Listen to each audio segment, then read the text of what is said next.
Pour réaliser des conversions d'unités, il faut connaître les préfixes des unités. Par exemple pour kilogramme, le préfixe K correspond à kilo. Il faut aussi connaître les multiplicateurs correspondant à ces préfixes. Pour kilo le multiplicateur est 10 exposant 3. 10 exposant 3 est égal à 10 fois 10 fois 10 fois 10, ce qui donne 1000. 1 kg est donc égal à 1000 grammes. Le préfixe K correspond au multiplicateur 1000 soit 10 exposant 3. Voici les préfixes et multiplicateurs les plus utilisés. Prenons l'exemple du mètre. Le mètre représenté par la lettre M est l'unité. Son multiplicateur est 10 puissance 0, soit 1. Voyons les multiples du mètre. Le décamètre représente 10 mètres.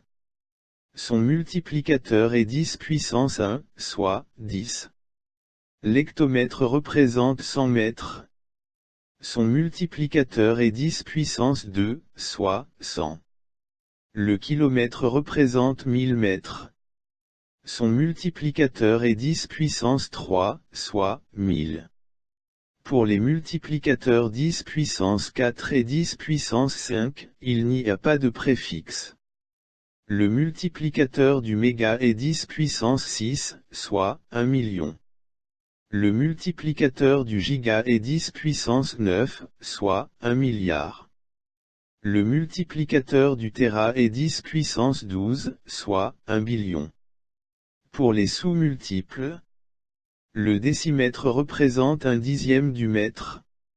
Son multiplicateur est 10 puissance moins 1, soit 0,1. Le centimètre représente un centième du mètre.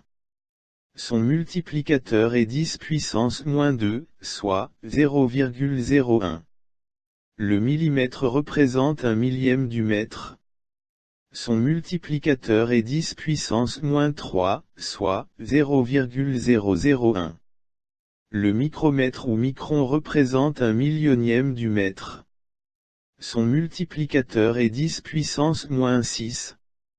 Le multiplicateur du nanomètre est 10 puissance moins 9.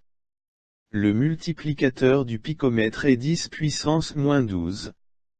Pour les unités des grandeurs électriques nous utiliserons surtout les multiplicateurs dont les exposants sont multiples de 3. Par exemple pour la tension nous utiliserons volt, kilovolt, mégavolt, millivolt, microvolt. Utilisons ce tableau pour convertir 34 millivolts en volts. Nous plaçons le chiffre des unités de ce nombre, 4 au niveau de millivolts, car la tension est ici, exprimée en millivolts. Puis nous plaçons le 3 de manière à pouvoir lire 34 millivolts. Pour connaître le résultat en volts nous plaçons 0, dans la colonne volt, et nous ajoutons un 0 dans la colonne 10-1. La tension U est égale à 0,034 volts. Convertissons 1,2 kW en watts. Nous plaçons le chiffre des unités de ce nombre, ici 1, au niveau de kilowatt, car la puissance est exprimée en kilowatts. Puis, 2, et nous ajoutons des zéros dans les colonnes jusqu'à la colonne watt qui est l'unité désirée. La puissance P est égale à 1200 watts. Pour pouvoir faire des conversions il est nécessaire de connaître les préfixes et les multiplicateurs.